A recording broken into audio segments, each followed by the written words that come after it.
Louvado seja nosso Senhor Jesus Cristo, para sempre seja louvado, seja bem-vindo mais uma vez ao canal Denis o Católico. Este é o nosso quadro Liturgia da Palavra Dominical, onde nós refletimos aqui os textos que são propostos pela Igreja para cada liturgia da Palavra no domingo, para o nosso crescimento espiritual, para o nosso aprofundamento na vida espiritual diante de Deus e diante dos homens. Porque esse é o desejo de Deus também para nós, que nós cresçamos diante dos homens e diante de Deus, em graça, estatura e conhecimento do próprio Deus. Então, hoje, neste domingo, o Evangelho é tirado de São Marcos, capítulo 10, versos do 35 ao 45. Nós vamos ver hoje como se dá a obra da redenção, como aconteceu, como acontece, atualmente em nós. Aconteceu, entre aspas, pela ação do sacrifício expiatório de Cristo, mas ela ainda continua acontecendo ao longo da história. Então, vamos ver como isso se dá. O Evangelho é tirado de São Marcos, capítulo 10, 35 ao 45. Diz assim: Naquele tempo, Tiago e João, filhos de Zebedeu, foram a Jesus e lhes disseram: Mestre, queremos que faça por nós o que vamos pedir. Ele perguntou: O que quereis que eu vos faça? Eles responderam: Deixa-nos sentar, um à tua direita e o outro à tua esquerda, quando estiveres na tua glória. Então, os filhos de Zebedeu, Tiago e João, queriam se assentar, um à direita de Jesus e o outro à esquerda de Jesus, no reino de Deus, na glória eterna. E Jesus vai dar uma resposta muito interessante, que muitas vezes até parece que o Pai escolheu aqueles que vão sentar à sua direita e à sua esquerda. Então veja: vós não sabeis o que pedis. Por acaso podeis beber o cálice que eu vou beber? Aqui Jesus falava sobre a sua morte, o seu sofrimento, A primeira leitura de hoje vai dar luz a isso aqui. Então, sua morte, o seu sofrimento. Podeis ser batizado com o batismo que eu vou ser batizado? Aqui Jesus falava exatamente sobre a sua morte, o seu martírio. E eles dois vão responder. Eles responderam: podemos. E ele lhes disse: Vós bebereis o cálice que eu vou beber, e sereis batizado com o batismo com que eu devo ser batizado. Então Jesus confirma para eles que eles serão martirizados. Então, alguém pode dizer: então não, essa palavra de Jesus é mentirosa, não se concluiu, porque João Evangelista não foi morto martirizado. Ele não foi morto, mas ele passou pelo martírio. Passou pelo martírio da perseguição, passou por algumas tentativas de morte. Inclusive, é dito que o martírio que João sofreu foi ser lançado dentro de um caldeirão com óleo fervendo. E ali Deus, de uma forma extraordinária, porque o natural seria o corpo se degenerar todo, se estragar todo dentro de um óleo fervendo, mas extraordinariamente Deus o salva. Mas ele passou pelo mesmo martírio que Jesus vai dizer que eles passariam. E Jesus vai dizer: porém, mas não depende de mim conceder o lugar à minha direita ou à minha esquerda. Então aqui nós podemos ver que não é que o Pai seja maior do que o Filho, mas existe uma hierarquia, na Trindade, não é uma hierarquia de poder ou de maior ou menor, no sentido de que Deus Pai seja maior que o Filho e o Espírito Santo, não. É uma hierarquia na obra da redenção. Na obra da redenção. Então, quando essa hierarquia acontece e é verdadeiramente respeitada na Trindade, cada pessoa da Trindade exerce prontamente aquilo que é a sua função, podemos assim dizer, na obra expiatória, na obra da redenção. Por exemplo, o Pai é aquele que envia o Filho. O Filho é aquele que é enviado. O Filho é aquele que morre né, tendo herdado um corpo como do próprio pai, como ele vai dizer na carta aos Hebreus, o próprio Jesus vai dizer assim: Pai, quando eu fui introduzido no mundo, deste-me um corpo para fazer a tua vontade. Então, existe essa hierarquia, né, de função, né, entre aspas, na obra da redenção. Claro que a obra da redenção, como eu dizia, é uma obra de toda a Trindade. Porém, existem aspectos da redenção e da obra da redenção que é realizado efetivamente, né, por cada pessoa na Trindade. Por exemplo, o Pai envia o Filho para ser sacrificado. O Filho se dá em sacrifício. Porém, só o Espírito, entre aspas, né, é o Espírito Santo, a pessoa, né, a terceira pessoa da Santíssima Trindade, que convence a cada um de nós desta obra redentora. Nos convence dessa obra redentora. Quando nós rejeitamos diretamente esta obra de salvação, de redenção. Isto é resistir, o evangelho de ontem, resistir ao Espírito Santo, né? Então, Jesus vai dizer, é para aqueles a quem foi reservado, né, pelo Pai, né? Quando os outros 10 discípulos ouviram isso, indignaram-se com Tiago e João.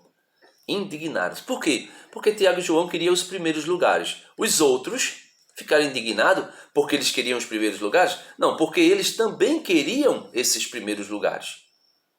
Então, todas as vezes que eu falo aqui de que alguém deseja o primeiro lugar, eu sempre peço, leia a terceira carta de São João. Pequenininha, um e-mailzinho, é um textinho miudinho. Você lê com, acho que 10 minutos você consegue ler. E você vai ver do que eu estou falando, né? A ganância, o desejo do primeiro lugar. Então, Jesus, vendo que os 10 apóstolos ficaram indignados com Tiago e João, Jesus chamou os 12 e disse: Vós sabeis que os chefes das nações as oprimem, e os grandes as tiranizam.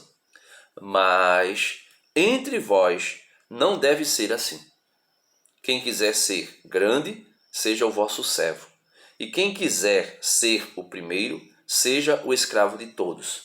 Porque o Filho do Homem, que é maior do que todos, não veio para ser servido, mas para servir e dar a sua vida como resgate de muitos. Então veja, Jesus vai dizer que a sua vida foi em resgate de muitos, não foi em resgate de todos. Claro que ele morreu por todos os homens, para dar a possibilidade da redenção a todos os homens. Ele morre por todos os homens, e isto é eficazmente, né? O sacrifício expiatório de Cristo é suficiente para salvar todos os homens. Mas ele vai dizer que ele veio em resgate para muitos. Por quê? Esses muitos são aqueles que se abrem à obra do Espírito Santo, a obra de conversão, a obra de aceitação da graça de Cristo e também do seu projeto de redenção. E como Jesus fez isso efetivamente, né? Jesus fez isso sacrificando-se por nós. A primeira leitura de hoje, que é tirada de Isaías, capítulo 53, versos do 10 ao 11, vai testificar isso de uma maneira extraordinária. Vejamos. O Senhor quis macerá-lo com os sofrimentos. Então veja, o Senhor quis. Aqui, Isaías está falando do Pai. O Pai quis macerar o Filho com o sofrimento. Então veja, na hierarquia da Trindade, dentro da função, né, não vou dizer função, mas daquilo que é a obra de redenção da Trindade, sendo, vamos dizer assim, que subdividida em pessoas, né? Então, o Pai, o Senhor, quis macerá-lo com o sofrimento. Quis macerar quem? O Filho. Oferecendo sua vida em expiação, ele terá descendência duradoura. Então, ele oferece a sua vida em expiação. Aqueles que acolhem a graça serão seus descendentes. E essa descendência será duradoura, ou seja, será para a eternidade. E fará cumprir com êxito a vontade do Senhor. Então ele, Jesus, cumprirá com êxito, através do seu sofrimento, do seu martírio, aquilo que é a vontade de Deus, que é salvar o homem. Esta é a vontade de Deus. São Paulo vai dizer a Timóteo, né? Esta é a vontade de Deus, que todos os homens cheguem ao conhecimento da verdade e sejam salvos. Esta é a vontade de Deus, que todos os homens. Porém, todos se salvarão? Não, muitos. Ele veio para dar o seu sacrifício em resgate de muitos. Por quê? Porque nem todos aceitarão, muitos resistirão. Algumas pessoas vão dizer, né, principalmente ali os teólogos calvinistas vão dizer, então quer dizer que se o homem tem a capacidade de aceitar ou rejeitar a graça, então logo o projeto de salvação é deixado como palavra final ao homem. E o homem, na sua miséria, na sua incapacidade, porque estão mortos nos seus delitos e pecados, o homem agora é o autor da salvação. Então logo é meritória a salvação. Não. O Deus que soberanamente criou o mundo e o criou e estabeleceu o projeto da sua providência agindo na humanidade, faz com que este homem, que livremente vai escolher aceitar ou não a obra redentora, porém, este homem que livremente vai escolher, na soberania de Deus, Deus é quem exerce essa liberdade no homem. Deus é quem exerce, Deus é quem faz. Então, se eu digo que o homem é livre e essa liberdade vai fazer com que a minha escolha seja meritória e eu é quem seja o autor da minha salvação, logo eu não consigo acreditar no poder de Deus e na sua soberania, quando ele exerce a sua soberania dando-me liberdade. Se eu faço isso, eu digo, então Deus saiu da história. Então eu deixo de ser cristão e passaria a ser um agnóstico. Vai se dizer, né, uma frase que resume o agnosticismo, é que Deus, existe uma obra criadora, um ser que criou, né, um ser perfeito, de grande poder, que criou tudo, porém é como um relojoeiro, né, que cria o relógio, depois ele dá corda ao relógio, e o relógio vai viver a sua vida independente daquele que o criou. Não, Deus nos cria e participa diariamente da obra que ele cria. Inclusivemente, o próprio Jesus vai dizer, eu trabalho até os dias de hoje porque o meu Pai trabalha até os dias de hoje. Então toda criança que vai nascer, existe uma alma nova que é criada por Deus. E tudo, ou seja, Deus opera tudo em todos. Deus opera tudo em todos. Principalmente Paulo vai esclarecer o porquê a liberdade do homem não é contrária à soberania divina. Por quê? Porque é Deus que opera em nós tanto o querer como o fazer. Por isso, São Paulo também vai dizer, ele acabará em vós a obra que ele mesmo começou. Então é uma ação primária de Deus, né? O homem só acolhe a graça porque, previamente, a graça de Deus preparou o homem para que ele pudesse acolher. Senão, do contrário, ele só simplesmente rejeitaria. Simplesmente rejeitaria, né? Aquilo que foi o evangelho de ontem ainda. Então, por esta vida de sofrimento, por isso aqui nós podemos ver a ação da Trindade aqui na salvação. Por esta vida de sofrimento, alcançará a luz e uma ciência perfeita, né? Seu servo, o justo, fará justos. Veja que aqui é uma obra de Deus. A salvação é uma obra de Deus. É por isso que São Pedro, quando Jesus vai dizer que é mais fácil um camelo passar por um buraco de uma agulha do que um rico entrar no reino dos céus, aí São Pedro vai dizer assim, então se é assim a condição do homem, quem se salvará? Então, quem se salvará? E Jesus vai dizer para Pedro e para os demais apóstolos, aos homens isto é impossível, mas para Deus é possível. E por que é possível? Porque a obra da salvação, mesmo que misteriosamente Deus nos dê uma liberdade de aceitá-lo ou não aceitá-lo, esta liberdade também é obra da providência divina e da soberania divina. Aí eu entendo? Não, se você não entende, então renda-se a Deus, vá rezar, vá contemplar a Deus, aceite o projeto de Deus e diga: Senhor, que maravilha, porque pelo menos eu creio que eu estou aqui, né? Dentro daqueles que tu escolhestes, porque por tua graça, por tua misericórdia, eu sozinho não poderia jamais ouvir a tua voz, mas o teu Espírito me preparou, me convenceu, né? Para poder eu ouvir a tua voz e dizer: Senhor, salva-me, ou eis-me aqui, Senhor, eis-me aqui para fazer a tua vontade, como disse a tua Santíssima Mãe. Faça-se em mim a vontade de Deus, a palavra cumpra-se em mim, faça-se em mim segundo a tua palavra, né? Então veja, concluindo aqui: meu servo, o justo, fará justos inúmeros homens, carregando sobre si suas culpas. Então Jesus assume a nossa culpa.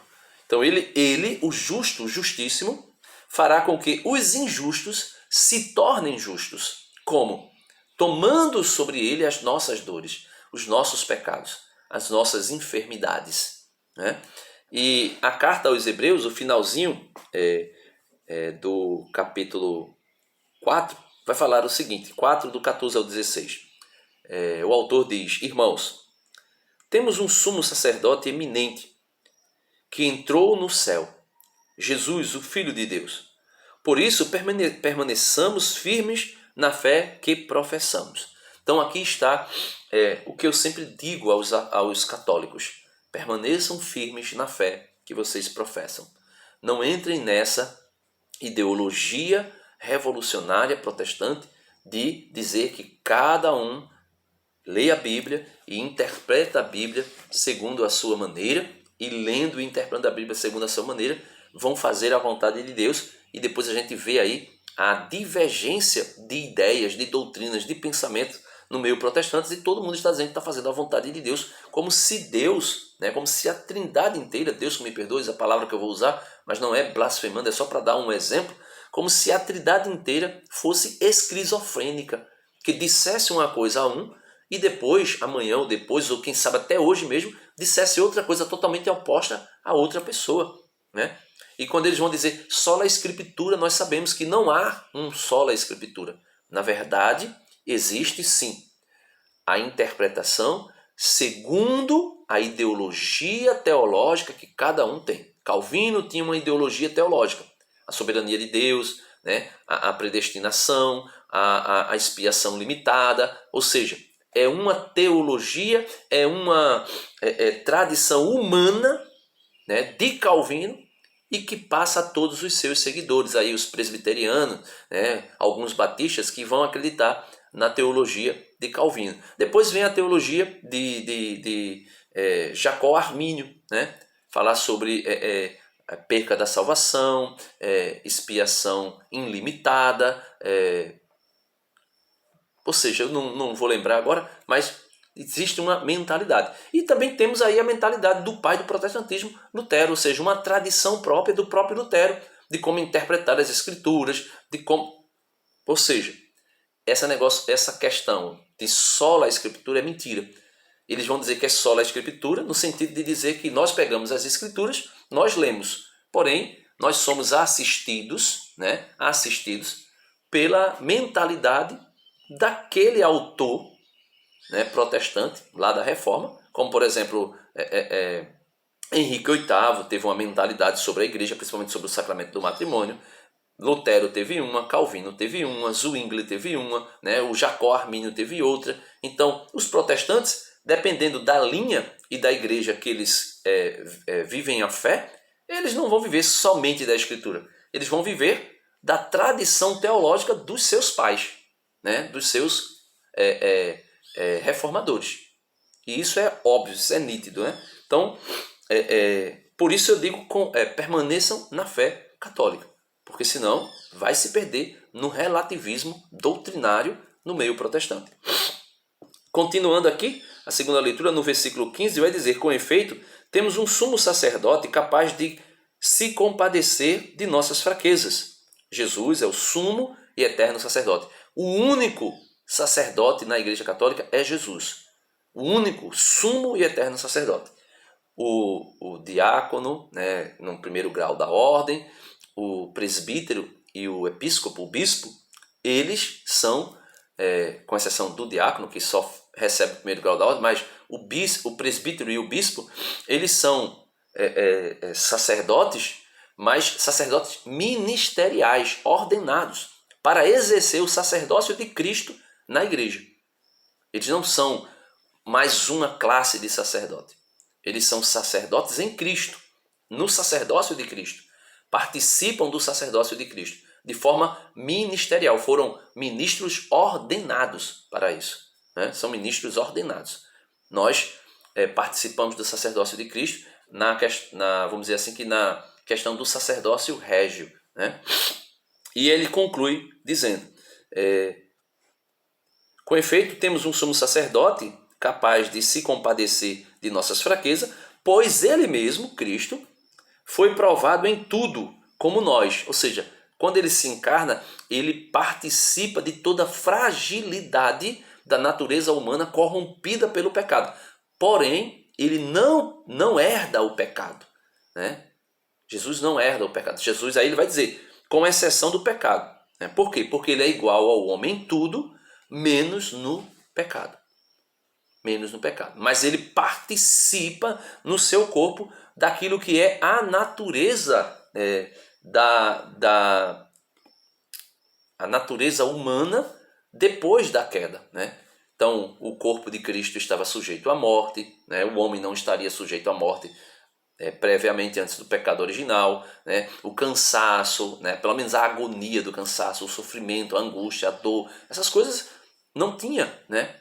Mas Jesus participa de todas elas porque ele assume, como diz o profeta Isaías, as nossas misérias.